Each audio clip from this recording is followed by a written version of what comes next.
రోజు ఏదైతే కేవీటీ 108 పోయి ఇప్పుడు బెల్ టీవీ వచ్చేసింది. ఇప్పుడు నాగార్జున సాగర్ మిర్యాలగూడ రెండు ప్రాంతాలకు కావాల్సిన వ్యక్తి కేవీటీ కాబట్టి వెంకటేశ్వర్లు దినదిన అభివృద్ధి చెందాలని చెప్పి కోరుకుంటున్నాం. అదేవిధంగా ఇలా ఏదైతే మీడియా ఏదైతే ఉన్నదో అంతా మా మిత్రులు స్కైలాబ్ నాయక్ గారు చెప్పినట్టు మొత్తం నిజ నిర్ధారణ చేయాల్సిన అవసరం ఉన్నది.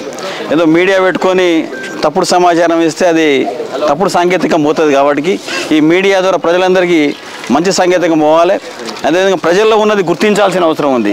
ఏదైతే నీడీ ఉందో అది గుర్తించాల్సిన అవసరం ఉన్నది. ఎక్కడైనా తప్పు చేస్తే ఆయన దండించాల్సిన ఉంది, శిక్షించాల్సిన అవసరం ఉన్నది. కాబట్టి మీడియా ద్వారా ప్రజలందరికీ మేలు జరగాలి.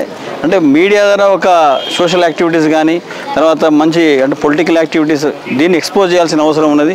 చెడుని తొందర ఎక్స్పోజ్ చేస్తారు మన వాళ్ళు, మీడియా వాళ్ళు ఇటు చెడును తొందర ఎక్స్పోజ్ చేస్తారు. అట్లా చేయకుండా మీడియా మంచిని ఎక్స్పోజ్ చేయాల్సిన అవసరం ఉంది. అదే 108 ఇప్పుడు బెల్ టీవీ వచ్చింది కాబట్టి ఇంకా దినదిన అభివృద్ధి చెందాలని చెప్పి మనసారా కోరుకుంటూ కాంగ్రెస్ పార్టీ పక్షాన ధన్యవాదాలు, నమస్కారం.